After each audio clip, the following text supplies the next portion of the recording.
my hat. When I came back, the manager yanked me into the kitchen and bolted the door.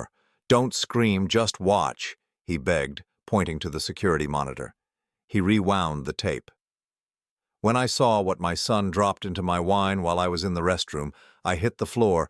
"I'm glad to have you here. Follow my story until the end and comment the city you're watching from so I can see how far my story has reached. I never thought a forgotten hat would save my life." But on that Tuesday evening in October, when I walked back into Beaumont Bistro to retrieve it, I discovered something that shattered everything I believed about my son. My name is Sidney Hammond, and at 63 years old, I thought I knew who I could trust. After losing my husband Robert 2 years ago, Charles had become my anchor, my only family, or so I believed. The evenings started like so many others had over the past few months. Charles called around 3 o'clock, his voice carrying that careful tone he'd been using lately, the one that made me feel like I was made of glass.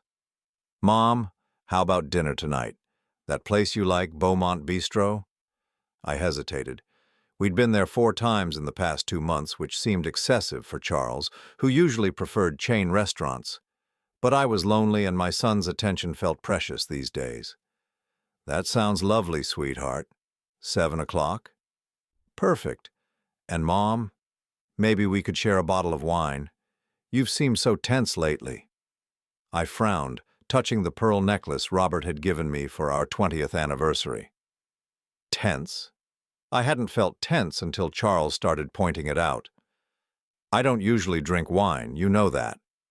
Come on, Mom, 1 glass won't hurt. You deserve to relax."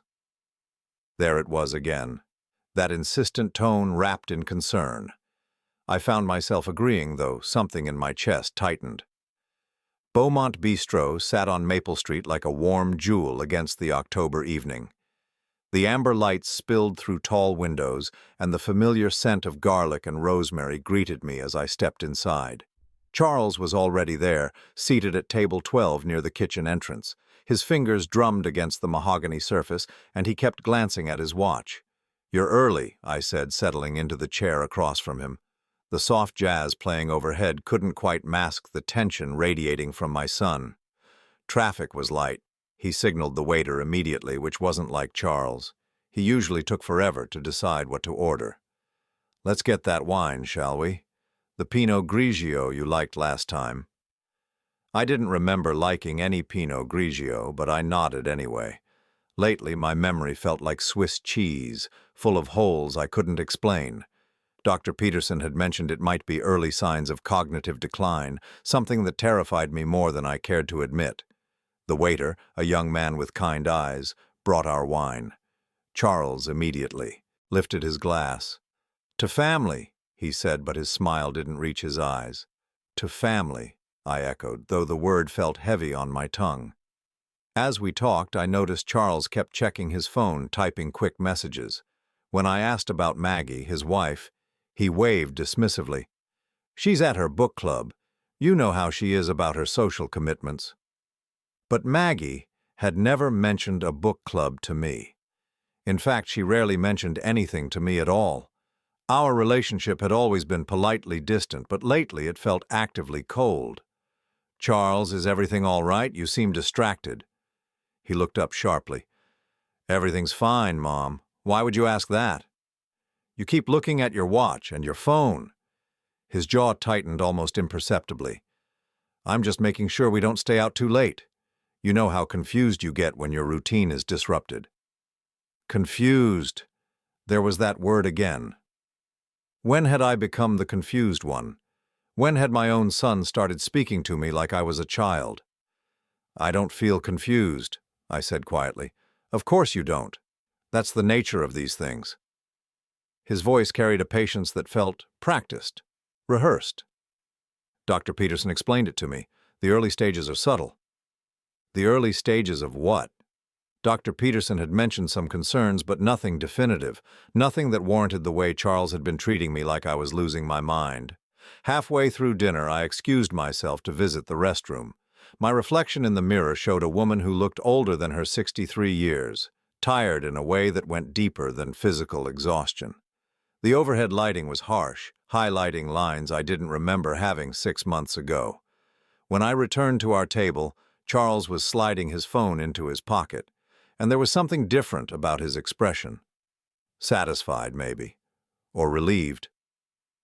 "Everything okay?" I asked. "Perfect." He lifted his wine glass again. "Drink up, Mom. You've barely touched yours." I looked down at my glass. Had I forgotten drinking half of it? The wine tasted slightly bitter, different from how I remembered Pinot Grigio tasting, but then again my taste buds weren't what they used to be. As the evening progressed, I felt increasingly drowsy. Not drunk exactly, but foggy, in a way that reminded me of the medication I'd taken after Robert's funeral. My thoughts felt wrapped in cotton, and I had to concentrate harder than usual to follow our conversation. "You should really consider updating your will, Mom," Charles said as he paid the check. "Things have changed since Dad died. You want to make sure everything is in order." "My will is fine," I managed, though speaking felt like swimming through molasses. "Is it, though? When's the last time you reviewed it? Can you even remember?" I couldn't remember, but then again, I couldn't remember much of anything lately. The doctors said stress could cause memory issues, and losing Robert had certainly been stressful. Charles helped me to my feet, his hand firm on my elbow. "Careful, Mom, you seem unsteady." I was unsteady, though I couldn't understand why. I'd only had one glass of wine, and I'd eaten a full dinner. Outside, the October air was crisp and clear, cutting through the fog in my head slightly. Charles walked me to my car, watching as I fumbled with my keys. "Maybe I should drive you home," he said, but there was something calculating in his offer. "I'm fine." The words came out more forcefully than I intended. "It's only 6 blocks." He hesitated, then nodded. "Call me when you get home." "Promise?" I promised, though part of me wondered when my son had become so controlling. Or maybe I was just noticing it for the first time. The drive home was uneventful, but by the time I reached my house on Elmwood Drive, the drowsiness was overwhelming. I barely managed to change into my nightgown before collapsing into bed, sleeping more deeply than I had in months. I woke the next morning feeling like I'd been drugged, my mouth dry and my head pounding. It wasn't until I was making my morning tea that I realized I'd forgotten my hat at the restaurant. The hat was nothing special, just a simple navy cloche that matched my outfit. But it had been Robert's favorite, and the thought of losing it made my chest tight with grief. I decided to drive back to Beaumont Bistro to retrieve it. The lunch crowd was just beginning to arrive when I pushed through the restaurant's heavy doors. The hostess, a young woman with bright red lipstick, smiled politely. "I was here last night for dinner," I explained. "I think I left my hat." "Of course. Let me check the lost and found." While she searched, I wandered toward table 12, where Charles and I had sat. Something about the evening felt wrong, though I couldn't pinpoint exactly what. The drowsiness, Charles's strange behavior, the way he'd kept checking his phone. "Ma'am?" The hostess returned with my hat, but her expression was troubled. "Actually, could you wait just a moment? I think the manager wants to speak with you." Before I could ask why, a stocky man in his 50s emerged from the kitchen area. His name tag read Tony, and his face was grave. "Mrs. Hammond, I'm Tony Reeves, the manager here. Could I speak with you privately?" My heart began to race. "Is something wrong?" He glanced around the dining room, then gestured toward the kitchen. "Please, ma'am, it's important." I followed him through the swinging doors, past busy prep cooks and steaming pots. He led me to a small office off the main kitchen, closing the door behind us. A security monitor sat on his desk, its screen divided into multiple camera feeds. "Mrs. Hammond, I need to show you something, but I want you to know this is very difficult to watch." "What are you talking about?" Tony's hands were shaking slightly as he rewound the security footage. "Last night, around 8:30, your table was in direct view of camera 3. The screen showed table 12 in grainy black and white. I could see myself and Charles, the wine glasses, the familiar scene from the night before. Tony fast-forwarded through several minutes of normal dinner conversation. "Watch carefully now," he said, his voice barely above a whisper. "This is when you went to the restroom. On screen, I watched myself stand and walk away from the table. Charles immediately pulled out his phone, typed something quickly, then looked around to make sure no one was watching. What happened next made my blood turn to ice. Charles reached into his jacket pocket and pulled out a small vial. With practiced efficiency, he emptied its contents into my wine glass, swirling it gently to mix whatever it was with the remaining wine. Then he sat back, sliding the vial back into his pocket, and checked his watch again. I felt the world tilt sideways. My own son, my only child, had drugged me. "Mrs. Hammond?" Tony's voice seemed to come from very far away. "Ma'am, are you all right?" I couldn't answer. I couldn't breathe. The room was spinning, and I gripped the edge of Tony's desk to keep from falling. My son had poisoned me. The realization hit me like a physical blow, and I understood with sudden, terrible clarity why I'd been feeling so confused, so forgetful, so unlike myself. It wasn't age, it wasn't stress, it wasn't early cognitive decline, it was Charles. The security footage played again, and each time I watched my son dump that vial into my wine glass, another piece of my reality crumbled. Tony had offered me a chair, water, even suggested calling someone, but I couldn't move. I couldn't speak.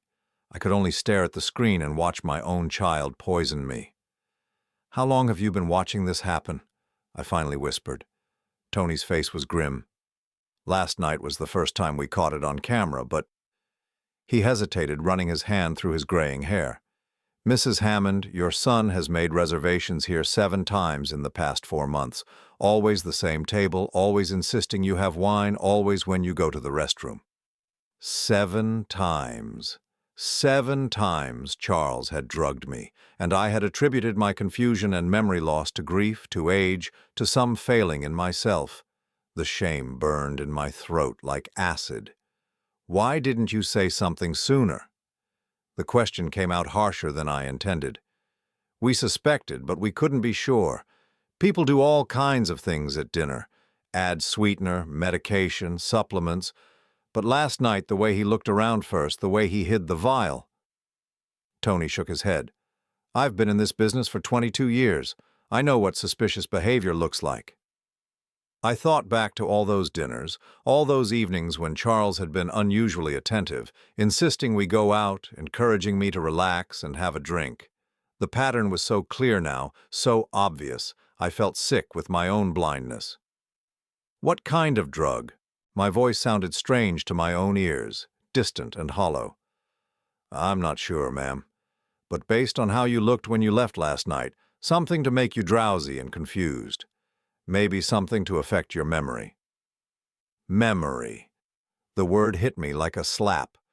All those conversations with Dr. Peterson about my forgetfulness, my confusion, all those worried looks from Charles when I couldn't remember conversations we'd supposedly had, all those gentle corrections when I misremembered events. "Oh my God," I breathed. "The doctor visits?" Tony leaned forward. "What about them?" "I've been seeing Dr. Peterson about memory issues. He's been concerned about early signs of cognitive decline." The pieces were falling into place with sickening clarity. "Charles has been coming with me to these appointments. He's been describing my symptoms to the doctor." The symptoms Charles himself was causing. Tony's expression darkened. "Ma'am, I think you need to call the police." "No." The word came out faster than I'd intended. "Not yet. I need to understand what's happening first. Why would he do this to me?" But even as I asked the question, possibilities were forming in my mind. Money, control, my house, my savings, the life insurance policy from Robert that I hadn't touched. Charles had been asking about my finances more frequently lately, suggesting I might need help managing my affairs. "Can you make copies of that footage?" I asked. Tony nodded. "Already done. I burned it to a disk the moment I saw what happened." He handed me a small envelope. "Mrs. Hammond, whatever your son is planning, this is evidence of a serious crime." I tucked the envelope into my purse with trembling hands. "Thank you. And Tony? Please don't mention this to anyone yet. If Charles finds out, I know." I didn't finish the sentence because I couldn't bear to voice what I was thinking. If my son was willing to drug me repeatedly, what else was he capable of? The drive home passed in a blur. My quiet neighborhood on Elmwood Drive looked exactly the same as it had that morning, but everything felt different. The Victorian house Robert and I had shared for 32 years no longer felt like a sanctuary. It felt like a trap. Inside, I made a cup of tea with shaking hands, trying to process what I'd learned. The kitchen smelled like the lavender sachets I kept in the drawers, the same comforting scent that had always meant home. Now it just reminded me how alone I was. I sat at my kitchen table, the same table where I'd fed Charles breakfast every morning for 18 years, where I'd helped him with homework, where we'd planned his wedding to Maggie. The irony was crushing. My phone rang, Charles's name lighting up the screen. For a moment I considered not answering, but I needed to act normal. I needed to think. "Hi, sweetheart." "Mom, how are you feeling today? You seemed pretty tired last night." The concern in his voice was perfect, practiced. How long had he been perfecting this act? "I'm fine," I managed. "Just a little foggy this morning." That's what I was worried about.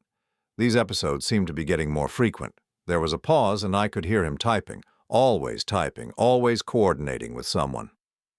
"I think we should schedule another appointment with Dr. Peterson." Another appointment. Another chance for Charles to describe symptoms he was creating, to paint a picture of a woman losing her mind. I felt nauseous. "Maybe you're right," I said, forcing my voice to stay steady. "Good. I'll call his office this afternoon. And Mom, I was thinking maybe Maggie and I should start helping you with some of your paperwork, bills, financial planning, that sort of thing, just until we get a better handle on these memory issues." Financial planning. There it was, the real reason for months of careful poisoning. Charles wanted control of my money. "That's very thoughtful," I said, each word feeling like swallowing glass. "But I'm managing fine." "Are you, though? Last night you seemed really confused about some basic things, and last week you forgot our dinner plans completely." I hadn't forgotten dinner plans because there hadn't been any dinner plans, but if Charles said there had been, if he'd told Dr. Peterson I was forgetting things, who would believe me? "We'll talk about it later," I said. "I should go." "Of course, rest up. I'll check on you tomorrow." He would check on me tomorrow, like the dutiful son he'd trained everyone to believe he was, like the concerned child taking care of his aging mother. After I hung up, I sat in silence, staring at the family photos on my refrigerator. Charles at his high school graduation, beaming with pride. Charles on his wedding day, his arm around Maggie, both of them laughing. Charles holding my first grandchild, a child who had miscarried at 3 months, a loss that had devastated all of us. Or had it devastated all of us? I found myself questioning everything now, every memory, every moment of shared grief or joy. How long had Charles been capable of this level of deception? I pulled out the disc Tony had given me and stared at it. 22 years of believing I knew my son, and this small piece of plastic contained proof that I didn't know him at all. My phone buzzed with a text message from Charles. "Love you, Mom. Just want to make sure you're taken care of." The casual cruelty of it took my breath away. Even his expressions of love were manipulations now, ways to make me doubt my own perceptions, to make me grateful for his attention even as he systematically destroyed my autonomy. I thought about Robert, about how he'd worried about leaving me alone. "Charles will take care of you," he'd said in those final weeks. "He's a good man, Sydney. He loves you." Robert had been wrong. Or maybe Charles had changed after his father's death.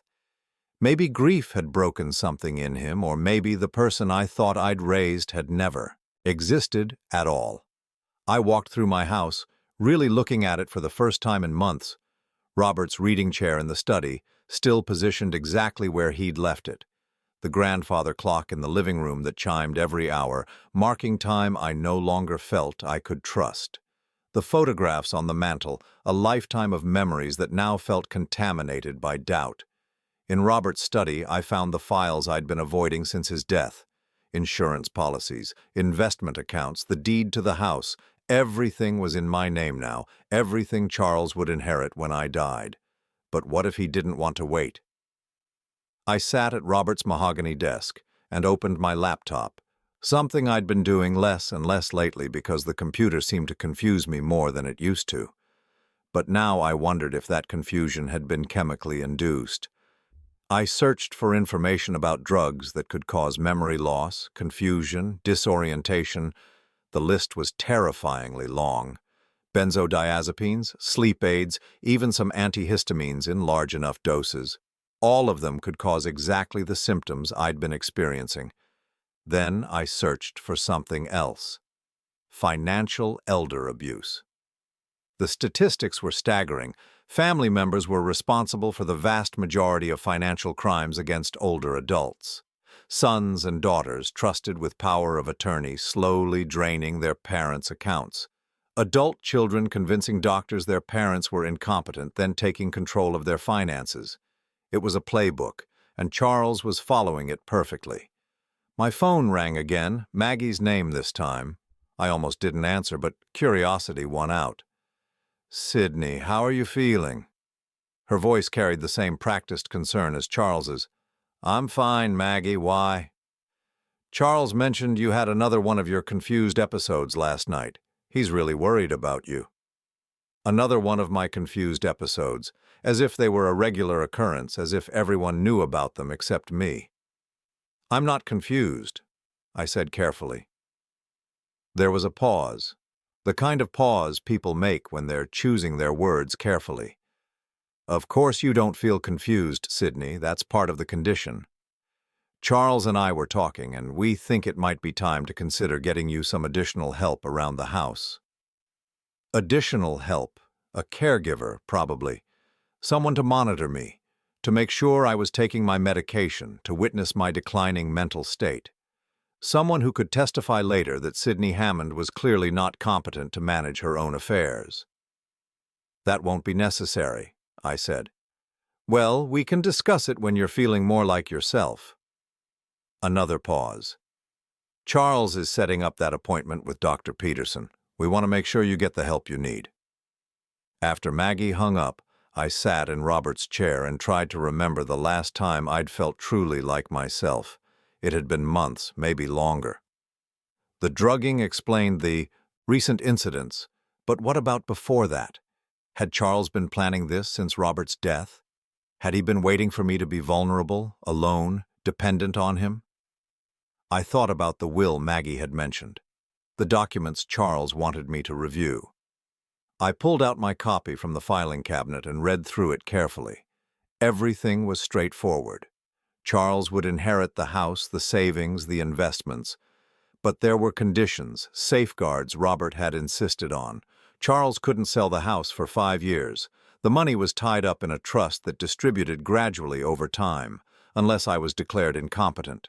Then, Charles would have immediate access to everything. The realization hit me like a physical blow. This wasn't just about money, this was about erasing me entirely, making me disappear into my own confusion while my son took control of everything Robert and I had built together. But I wasn't confused anymore. I was angry. And for the first time in months, my mind felt completely, crystal clear. I spent the next 3 days pretending to be the confused, forgetful woman Charles needed me to be, while secretly investigating the scope of his betrayal. What I discovered was worse than I had imagined. It started with my medical files. Dr. Peterson's office was happy to send me copies of my records when I called, claiming I needed them for insurance purposes. When the thick manila envelope arrived, I spread the contents across Robert's desk with trembling hands. The pattern was devastating in its clarity. Beginning 6 months ago, right after Robert's funeral arrangements were finalized, Charles had started documenting my supposed mental decline. According to these reports, I had been forgetting conversations, losing track of time, becoming confused during simple tasks. Charles had provided detailed accounts of incidents I didn't remember because they had never happened. Or rather, they had happened, but only after he had drugged me. The most damning entry was dated 3 weeks ago. Patient's son reports increasing agitation and paranoia. Mrs. Hammond accused him of moving her things and became angry when he couldn't locate items she claimed to have placed in specific locations, recommend cognitive evaluation, and consideration of mild anti-anxiety medication to ease transition to assisted care.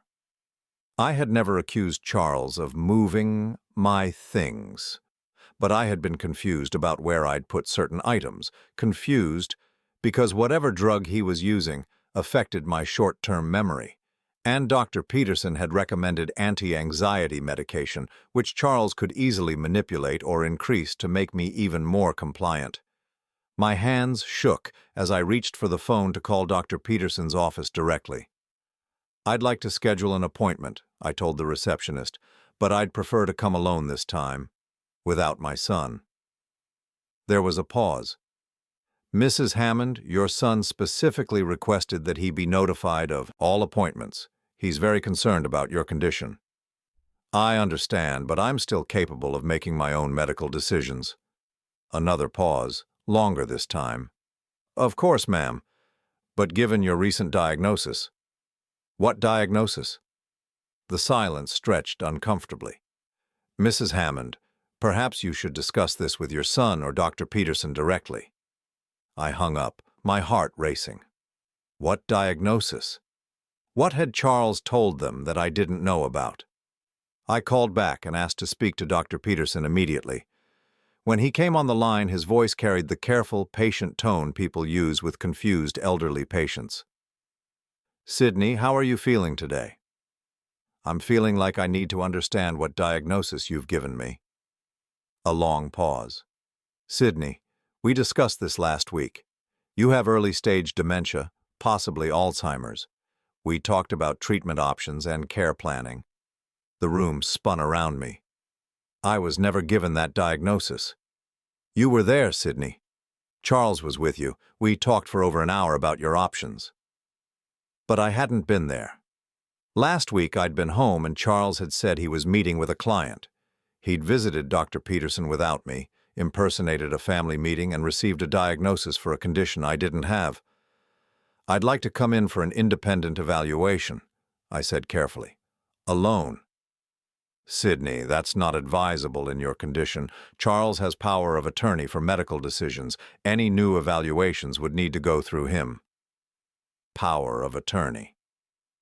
Charles had power of attorney for my medical decisions, and I had no memory of signing such a document. But given how many times he'd drugged me over the past months, given how many gaps I had in my memory, I might have signed anything. After I hung up, I searched my filing cabinet frantically until I found the folder labeled Legal Documents. Inside was a medical power of attorney form, dated 2 months ago, with my signature at the bottom. My signature, but I had no memory whatsoever of signing it. I compared it to other documents I'd signed recently. The handwriting looked like mine, but there was something slightly off about the letter formation, as if I'd been struggling to write clearly, as if I'd been under the influence of something that affected my motor control. Charles had drugged me to get my signature on a legal document that gave him control over my medical care. The implications hit me like an avalanche. With medical power of attorney and a dementia diagnosis, Charles could make decisions about my care, my living situation, my treatment. He could have me committed to a memory care facility any time he chose, and with my supposed condition deteriorating, no one would question his authority. I was trapped in a web of legal documents and medical records that painted me as incompetent, all based on symptoms Charles had artificially created. But I wasn't going to let him win. I drove to the public library, something I hadn't done in months. Charles had been discouraging me from driving, claiming I was becoming unsafe behind the wheel. But my mind was clearer now than it had been in months, and I navigated the familiar streets without any difficulty. At the library, I used one of the public computers to research my legal options. What I found was sobering. Challenging a medical power of attorney required proving that the person who signed it was mentally incompetent at the time of signing, or that they were coerced. But with Dr. Peterson's diagnosis supporting Charles's claims, and with months of documented incidents, I would have an uphill battle. Unless I could prove the incidents were artificially created, I needed evidence beyond Tony's security footage. I needed to document the pattern of drugging, the false medical reports, the forged legal documents, and I needed to do it without Charles knowing I was onto him. When I returned home, there was a message on my answering machine from Maggie. Sydney, Charles wanted me to call and remind you about your appointment with Dr. Peterson tomorrow at 2 o'clock. He'll pick you up at 1:30. Also, we've arranged for someone from Golden Years Home Care to stop by Thursday afternoon to assess your needs. Don't worry, it's just a consultation. Golden Years Home Care. I looked them up online and found they specialized in memory care and assisted living placement. Charles was moving fast now, accelerating his timeline. The consultation would undoubtedly conclude that I needed immediate assistance, possibly residential care. I had less time than I'd thought. That evening, Charles called to check on me, his voice carrying its usual blend of concern and condescension. "How are you feeling today, Mom? You sound tired." "I'm fine, sweetheart." "Good. I wanted to remind you about your appointment tomorrow, and don't worry about the home care assessment on Thursday. It's just to see what kind of support you might need to stay in your own house." The lie slipped so easily from his lips. Charles had no intention of letting me stay in my house.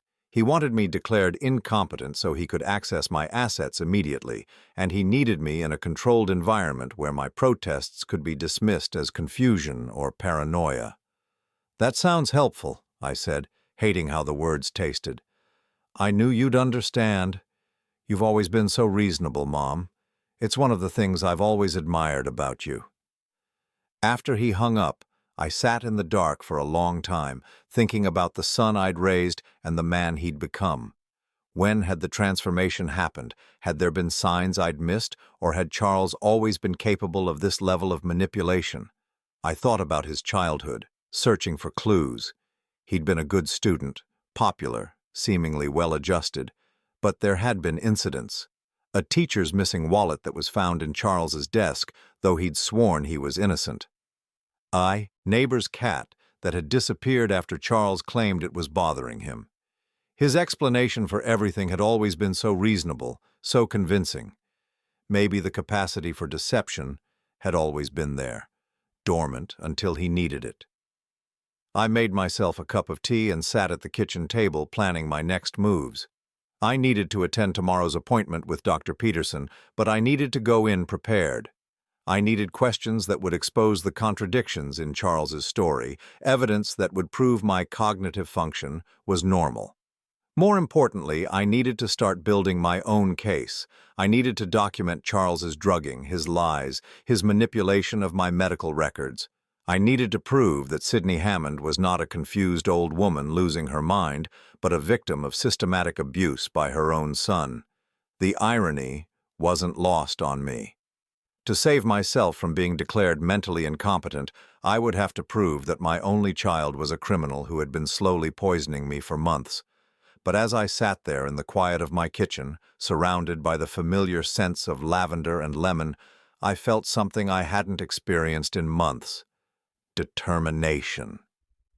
Charles had underestimated me. He'd seen a grieving widow and assumed she would be easy to manipulate. He'd counted on my love for him to blind me to his betrayal. He was about to learn that Sydney Hammond was stronger than he'd imagined. The next morning, I prepared for my appointment with Dr. Peterson like I was preparing for battle. I dressed carefully in my navy suit, the one that made me look competent and professional. I practiced speaking clearly and confidently, ready to challenge any suggestion that I was confused or forgetful. Most importantly, I brought a small digital recorder, hidden in my purse. Whatever happened in that appointment, whatever lies Charles told or false diagnoses Dr. Peterson offered, I would have evidence. Charles arrived precisely at 1:30, his smile warm and concerned. "Ready to go, Mom?" "I'm ready," I said, and for the first time in months I meant it. In the car, Charles chatted casually about the weather, his work, Maggie's latest projects. To anyone observing, we looked like a loving son taking his mother to a medical appointment. But I was studying him now with new eyes, watching for tells, for signs of the deception I knew was coming. "I should mention," he said as we pulled into Dr. Peterson's parking lot, The doctor might ask some questions that seem repetitive. He's just checking your cognitive function, making sure we're tracking your condition properly. Tracking my condition, as if my mental decline was an established fact rather than something he was actively creating. I understand, I said, my hand closing around the recorder in my purse. What Charles didn't understand was that I would be tracking something too. Every lie he told, every manipulation he attempted, every piece of evidence I needed to expose him. The war for my freedom was about to begin, and I was no longer fighting blind. Dr. Peterson's office smelled like disinfectant and false hope. I sat in the familiar waiting room, my hand resting on the concealed recorder in my purse, while Charles flipped through a magazine beside me. To any observer, we were simply a devoted son accompanying his aging mother to a medical appointment, but I knew better now. Mrs. Hammond, the nurse called my name with the gentle tone reserved for fragile patients. I stood, steady and determined, while Charles immediately rose to join me. "Actually," I said, surprising myself with my firmness, "I'd like to speak with Dr. Peterson alone first." Charles's eyes flickered, just for a moment before his concerned expression returned. "Mom, we discussed this. The doctor wants me there to help explain your symptoms." "I can explain my own symptoms, Charles." Dr. Peterson appeared in the doorway, a thin man in his 60s with kind eyes that I'd once trusted completely. "Why don't we all go in together? Charles has been so helpful in tracking your condition." The way he said condition made my skin crawl, as if my mental state was already decided, already documented, already beyond my control. In his office, I settled into the chair across from Dr. Peterson's desk, hyper-aware of every word I was about to hear. Charles took the chair next to me, his hand resting protectively on my shoulder in a gesture that would have seemed loving to anyone who didn't know the truth. I quietly activated the recorder. "Sydney, how have you been feeling since our last visit?" Dr. Peterson asked, consulting his notes. "I feel fine, clear-headed, alert." I spoke carefully, enunciating each word. "In fact, I don't remember our last visit. When exactly was it?" Charles squeezed my shoulder. "Mom, we were here last Tuesday. We talked about your diagnosis." "I wasn't here last Tuesday. I was home all day working in my garden." Dr. Peterson's expression grew concerned. "Sydney, you were definitely here. We had a lengthy discussion about your test results and treatment options." "What test results? I haven't taken any cognitive tests." The doctor and Charles exchanged a look that made my blood boil. The look said, "See? This is exactly what we're dealing with." "Mom," Charles said gently, "you took the mini mental state exam. You scored 18 out of 30. Dr. Peterson explained that anything below 24 indicates cognitive impairment." I stared at him. "I never took any test." "You did," Dr. Peterson said softly. "Charles, perhaps you could step out for a moment. Let me speak with your mother privately." Charles hesitated. "Are you sure that's wise? She's been having more episodes lately." "What episodes?" I demanded. "Just this morning you couldn't remember where you put your car keys. Yesterday you called me 3 times asking the same question about your medication." None of this was true. My car keys had been exactly where I always kept them. I hadn't called Charles at all yesterday, let alone 3 times, but if this was what he'd told Dr. Peterson, if this was the pattern he'd been establishing for months, "I'll be fine," Dr. Peterson assured Charles. "Just a few minutes." After Charles reluctantly left, the doctor leaned forward, his expression sympathetic. "Sydney, I know this is difficult. Memory loss can be frightening and confusing, but Charles has been documenting concerning changes in your behavior for months now. What if I told you that Charles has been drugging me?" Dr. Peterson blinked. "Drugging you?" "What if I told you that everything he's reported about my confusion and memory loss has happened only after he's given me something? That I have video evidence of him putting drugs in my wine?" The silence stretched between us. Then Dr. Peterson spoke, his voice infinitely gentle. "Sydney, paranoid delusions are unfortunately common in early-stage dementia. The feeling that family members are plotting against you, that medication is being tampered with, these are classic symptoms. Paranoid delusions, classic symptoms. In 30 seconds, he dismissed my accusations and turned them into proof of my mental illness. "I'm not delusional," I said firmly. "I have security footage from Beaumont Bistro showing Charles putting something in my drink." "Sydney, I know you believe that's what you saw, but sometimes our mind plays tricks on us. Charles loves you. He's been taking such good care of you." I felt the walls closing in. This was the trap Charles had built so carefully. Any protest I made could be dismissed as confusion. Any accusation could be labeled as paranoia. The more insistent I became about the truth, the more it would seem to prove his case. "What would it take," I asked carefully, "for you to believe me?" Dr. Peterson considered this. "Well, if Charles were actually drugging you, there would be evidence. Blood tests showing the presence of unauthorized substances. Physical evidence of the drugs themselves. Blood tests. Charles would never allow me to get blood tests that might reveal what he'd been giving me, and any drugs would be long out of my system by now. And if I could get those tests done independently?" "Sydney, that's not how this works. Charles has medical power of attorney. All tests and treatments have to go through him." Of course they did. Charles had thought of everything. When Charles returned to the office, his expression was carefully arranged into concern mixed with sadness. "How is she doing, doctor?" "She's experiencing some paranoid thoughts about being drugged. Very typical for this stage of the condition." Charles sighed heavily. "She's been saying things like that at home, too. Yesterday, she accused me of going through her mail. Last week, she thought Maggie had moved her jewelry." He paused, looking directly at me with what anyone else would interpret as love. "Mom, you know, we would never hurt you, right?" The performance was flawless. Charles's voice carried just the right mix of patience and pain, the suffering of a devoted son watching his mother slip away. If I hadn't known the truth, I would have believed him completely. "I'm not confused," I said, but even to my own ears the words sounded weak. "Of course you don't feel confused," Dr. Peterson said kindly. "That's part of the condition. But Charles, I think we need to discuss next steps. Sydney's condition seems to be progressing more rapidly than we initially expected." "Next steps?" I felt the trap closing tighter. Charles nodded gravely. "That's what I was afraid of. The home care assessment is scheduled for tomorrow. Maggie and I have been researching memory care facilities just in case." "That might be wise," Dr. Peterson agreed. "Sydney would benefit from a structured environment with trained professionals." They were talking about me as if I wasn't there, as if I was already incapable of making my own decisions. The cruelty of it took my breath away.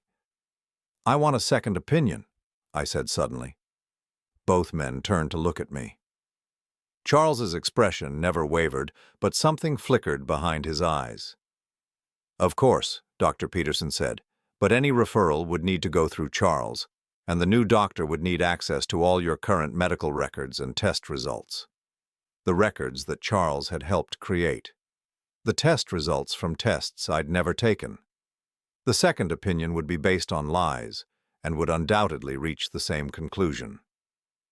"I understand," I said quietly, though what I understood was that I was completely trapped in a system that Charles had manipulated to serve his purposes. In the car afterward, Charles was unusually quiet. Finally, as we pulled into my driveway, he spoke.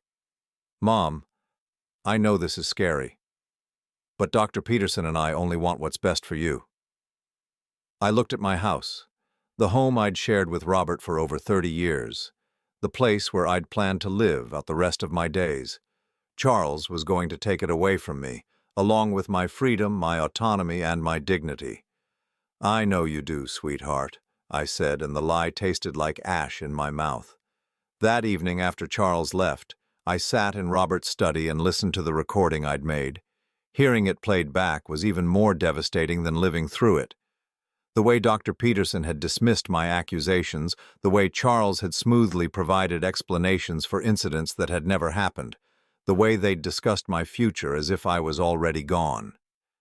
But the recording also gave me something valuable.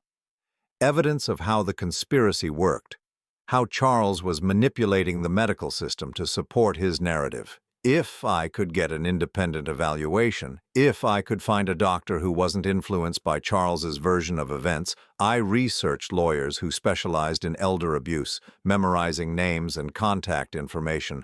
I couldn't call from my home phone. Charles might have access to those records, but I could use a payphone or the phone at the library.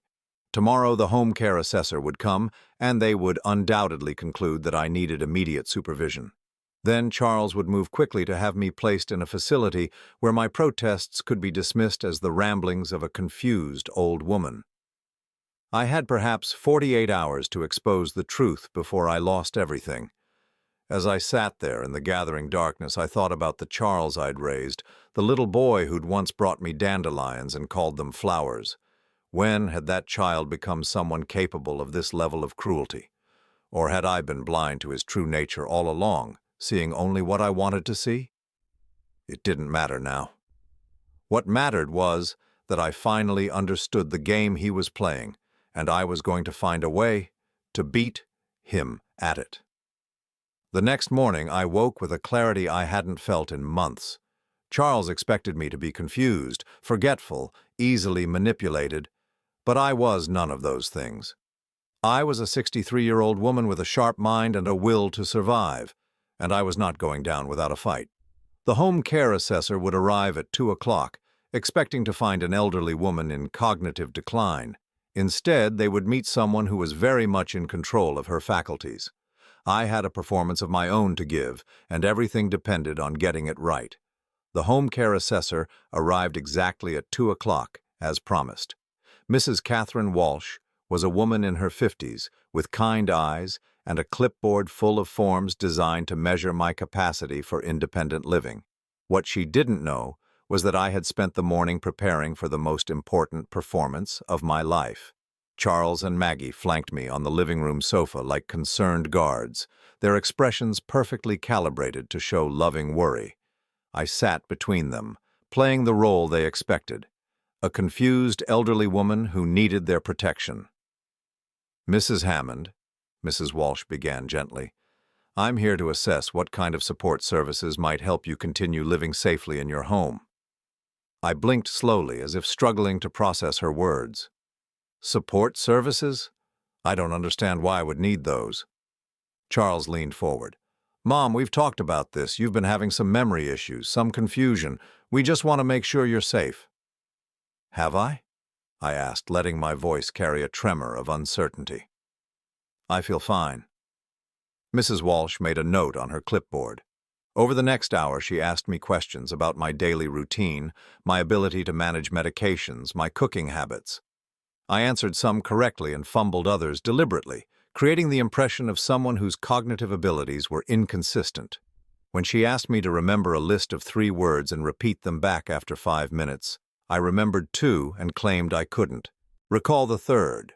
When she asked me to draw a clock showing 3:15, I made the hands slightly wrong. Every mistake was calculated to support Charles's narrative without being so obvious as to seem intentional. "Mrs. Hammond," Mrs. Walsh said finally, "do you feel safe living alone?" I hesitated, glancing at Charles. I think so. But sometimes I do get confused about things." "What kind of things?" "Well," I said, letting my voice sound small and uncertain, "sometimes I can't remember conversations we've had. Charles will tell me about something we discussed, but I don't remember it at all." Charles reached over and patted my hand. "It's okay, Mom. That's why we're here to help."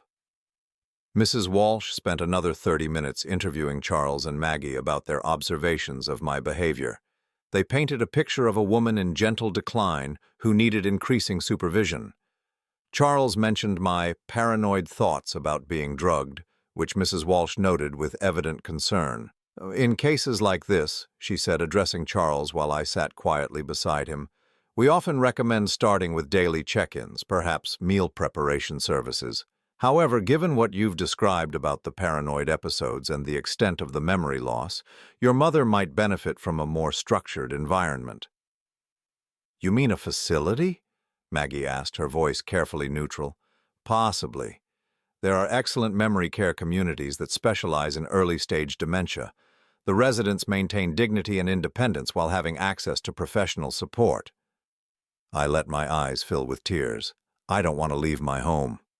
Of course you don't, Mrs. Walsh said kindly. But sometimes what feels scary at first turns out to be the best thing for our safety and well-being. After she left, promising to send her recommendations within 48 hours, Charles and Maggie lingered in my living room. I could feel their satisfaction, their sense that everything was proceeding according to plan. That went well, Charles said, though he was looking at me carefully as if trying to read my thoughts. Did it? I'm still confused about why I need help. Maggie exchanged a look with Charles. Sydney, you heard what the assessor said. You're having memory problems and they're getting worse. We're worried about your safety. I nodded slowly, as if trying to process this information. I suppose if you think it's best. We do, Charles said firmly. In fact, I think we should have a family dinner this Sunday, just the three of us. We can talk about your options, make some decisions together. A family dinner. Where Charles would feel comfortable speaking freely, where he might reveal more about his plans, where I could finally get the evidence I needed. That sounds nice, I said. Should I cook? No, Mom. Let me handle everything. You just rest. After they left, I sat in my living room for a long time, thinking about what had just happened. The assessment had gone exactly as Charles had planned. Mrs. Walsh would recommend increased supervision, possibly residential care. Charles would use her report to accelerate his timeline for having me declared incompetent. But I had learned something valuable from the experience. I could play their game. I could be the confused, vulnerable woman they needed me to be, while secretly documenting everything they said and did. The family dinner would be my opportunity to get Charles to reveal the full scope of his plan. But I needed to be careful. If he suspected I was onto him, if he realized I was recording our conversations or gathering evidence, he could move quickly to have me committed before I could expose the truth. Sunday arrived gray and cold, matching my mood as I prepared for what I knew would be my last dinner with Charles and Maggie. I dressed carefully in a simple sweater and skirt, the kind of outfit a confused elderly woman might choose. I hid the digital recorder in my cardigan pocket, making sure it was easily accessible. Charles arrived at 5 o'clock with grocery bags full of ingredients for what had once been my favorite meal, pot roast with vegetables. The irony wasn't lost on me that he was cooking the comfort food of my childhood for the dinner where he planned to discuss taking away everything I had left. "How are you feeling today, Mom?" he asked as he unpacked the groceries in my kitchen. "A little tired," I said, settling into a chair at the kitchen table. "Sometimes I wonder if I'm getting old." "We all get older, Mom. The important thing is making sure you're taken care of." Maggie arrived 30 minutes later with a bottle of wine. My stomach clenched as I watched her place it on the counter. Would Charles try to drug me again tonight? Did he think I needed to be incapacitated for this conversation? "Should we open this?" Maggie asked, holding up the bottle. "I don't think Mom should have wine," Charles said quickly. "Remember what Dr. Peterson said about alcohol interfering with her medications?" I wasn't taking any medications that would be affected by alcohol, but I nodded obediently. "You're probably right. I'll just have water." As Charles cooked, he kept up a steady stream of conversation about inconsequential things, the weather, his work, Maggie's new hobby of pottery. But I could sense the tension underneath, the weight of what he planned to discuss. During dinner, the conversation gradually shifted to more serious topics. "Mom," Charles said, cutting his pot roast into precise pieces, "Maggie and I have been thinking about what Mrs. Walsh said, about your options." "What did she say again? I'm having trouble remembering." "She recommended increased supervision, possibly a care facility that specializes in memory issues." I looked up from my plate, letting confusion cloud my features. "A care facility? You mean like a nursing home?" "Not a nursing home," Maggie said, quickly. "More like an assisted living community, A place where you'd have your own apartment but with people to help you with daily tasks. But I like my house. Robert and I were so happy here. Charles reached across the table and took my hand. I know, Mom, but Robert wouldn't want you to be unsafe. He'd want you to be somewhere you could get the help you need. What kind of help? Help remembering to take your medications, help with cooking and cleaning, help when you get confused or scared. I let tears gather in my eyes. Do I get confused and scared? Sometimes, Charles said gently, like when you thought someone was drugging your wine at the restaurant, or when you accused me of going through your mail. I had never accused him of going through my mail, but I nodded as if I remembered. The thing is, Mom, Charles continued, these episodes are happening more frequently. Dr. Peterson thinks your condition is progressing faster than we initially expected. What condition? Your dementia, Mom. We've talked about this. I stared at him blankly. I have dementia? Charles and Maggie exchanged a look. Yes, Mom. Early-stage Alzheimer's disease. That's why you've been having memory problems. But I feel fine. People with dementia often feel fine, Maggie explained. That's part of the disease. It affects your ability to recognize your own symptoms. This was the opening I'd been waiting for. I activated the recorder in my pocket. I don't understand, I said, making my voice small and frightened. If I have dementia, what's going to happen to me? Charles squeezed my hand. We're going to take care of you, Mom. That's what families do. But how? I mean, what about my house, my money, all the things Robert and I saved? Don't worry about any of that, Charles said smoothly. I'll handle all the financial stuff. That's why you gave me power of attorney, remember? Did I? Yes, Mom. A few months ago, you signed the papers because you were worried about making mistakes with your bills and investments. I hadn't signed any papers willingly, but I nodded as if trying to remember. So you'll take care of everything? Everything, Charles confirmed. Your house, your savings, your investments, I'll make sure it's all managed properly. What about when I die? Will you inherit everything? Charles hesitated for just a moment. Mom, let's not talk about that right now. But I want to know. Robert always said the house should stay in the family. It will stay in the family, Maggie said. Charles's family. But what if Charles dies before me? What happens then? Another hesitation. Well, then Maggie would inherit everything. But Mom, that's not going to happen. We're going to take care of you for many years to come. I nodded, filing away this information. If I died or was declared permanently incompetent, Charles would inherit everything immediately. If Charles died first, Maggie would get everything. They had planned for all contingencies. There's something else we need to discuss, Charles said, refilling his water glass.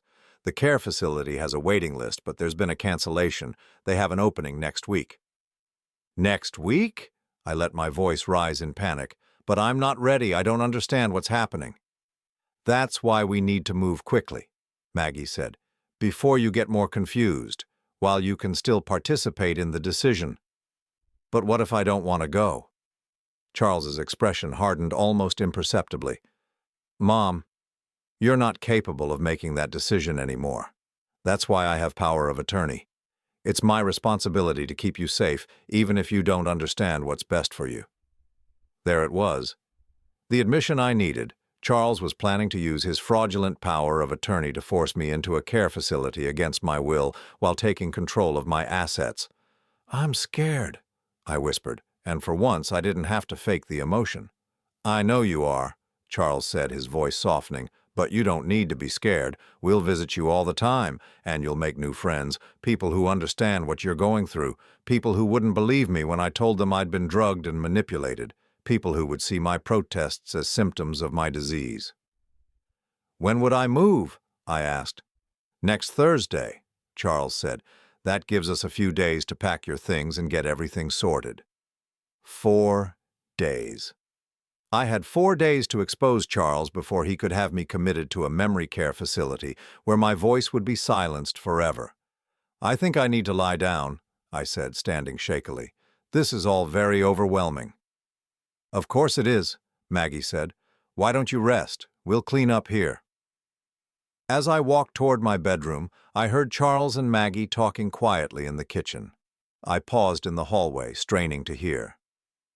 "Do you think she suspects anything?" Maggie asked.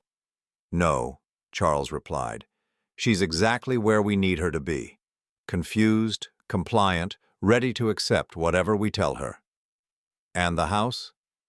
"We can put it on the market as soon as she's settled in the facility.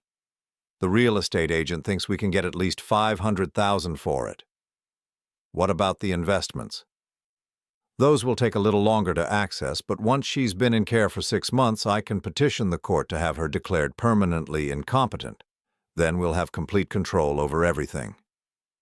My hands shook as I listened to them plan my future, my erasure, my disappearance into a system designed to silence me.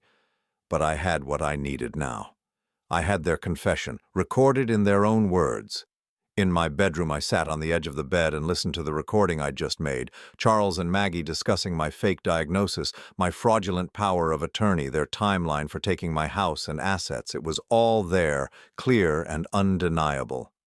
Now I just had to figure out how to use it before Thursday arrived. Monday morning, I woke with the clarity of someone who had finally stopped pretending to be someone else.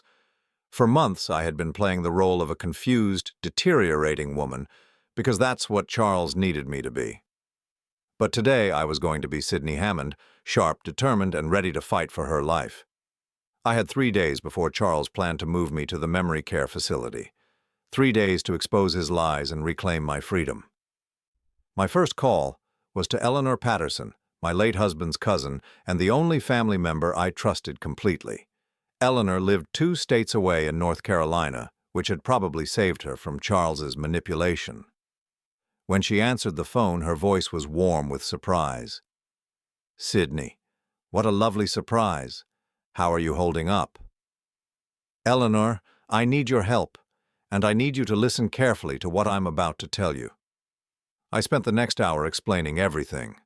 The drugging, the false medical records, the forged power of attorney, Charles's plan to have me committed. I played her the recordings I'd made, including the damning conversation from Sunday's dinner. The silence on the other end stretched so long I thought we'd been disconnected. "Eleanor? I'm here." Her voice was shaking with rage. "Sydney, that boy is trying to kill you. Maybe not physically, but he's trying to erase you completely." "I know, but I need help proving it. I can't do this alone." "You're not alone.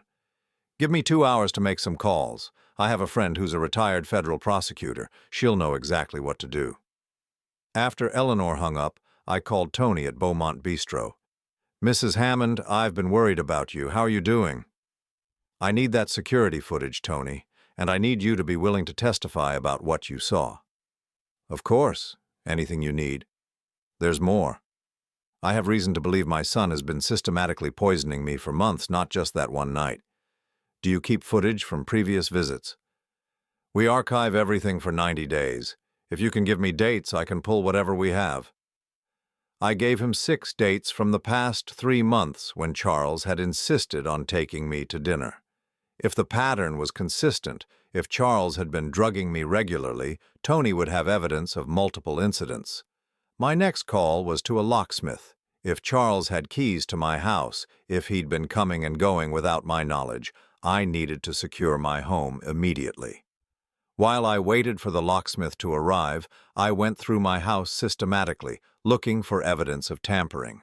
In my medicine cabinet, I found 2 prescription bottles I didn't recognize. Sleep aids prescribed by Dr. Peterson that I had no memory of receiving. The dates on the bottles corresponded with some of my worst episodes of confusion and memory loss. Charles had been supplementing the restaurant druggings with medication I wasn't aware I was taking. I took photos of everything, the medicine bottles, the forged power of attorney documents, the medical records showing tests I'd never taken. I uploaded the photos to a cloud storage account that Charles couldn't access, along with the audio recordings from Sunday's dinner. The locksmith arrived at noon and changed all my locks within an hour. When he handed me the new keys, I felt like I was reclaiming my own home. At 2 o'clock, Eleanor called back. Sydney, my friend Patricia wants to conference you in with a detective she knows in your area. Detective Maria Santos specializes in elder abuse cases. Can you talk now? For the next hour, I told my story to Detective Santos, who listened without interruption. When I finished, she was quiet for a long moment. Mrs. Hammond, this is one of the most sophisticated elder abuse cases I've encountered. Your son has created an entire false reality to support his claims. But you've done something remarkable. You've documented everything. The recordings alone are enough to charge him with conspiracy and fraud. What happens next? We're going to need you to file a formal complaint, and we'll need to get you to a hospital for blood and urine tests to see if any drugs are still in your system. Do you feel safe staying in your house tonight? Yes, I changed the locks. Good. Can you come to the station tomorrow morning? We'll start the process of getting your medical power of attorney revoked and exposing what your son has been doing. That evening, Charles called to check on me, as he had every evening for months. Hi, Mom. How are you feeling today? For the first time in months, I answered honestly. I'm feeling clear-headed, Charles. Clearer than I've been in a long time. There was a pause. That's good. Are you excited about moving on Thursday? I think you're going to love Sunset Manor. Sunset Manor. Even the name was designed to evoke peaceful endings. Actually, Charles, I've been thinking about our conversation yesterday, about the power of attorney. What about it? I was wondering if you could bring me the original documents. I'd like to read through them again. Another pause, longer this time. Mom, you don't need to worry about that paperwork. It's all taken care of. But I'd like to see it. It's my signature, isn't it? I should be able to read what I sign. Mom, you're getting confused again. We've been through this. Dr. Peterson said, what if I told you I never took those cognitive tests? What if I told you I was never diagnosed with dementia? The silence stretched between us like a chasm. Mom, this is exactly what Dr. Peterson warned us about. Paranoid thoughts, denial of your condition. It's a classic symptom. But his voice had changed. The careful patience was gone, replaced by something harder, more urgent. What if I told you I have recordings of you and Maggie planning to sell my house? The line went dead. Within 10 minutes, I heard a car in my driveway. Through the window, I watched Charles get out of his BMW and walk quickly to my front door. He tried his key, but of course it didn't work. The pounding on the door was sharp, insistent. Mom, open the door. I didn't answer. Mom, I know you're in there. We need to talk. The pounding became more urgent. Charles was losing control, abandoning the careful facade he'd maintained for months. This was the real Charles.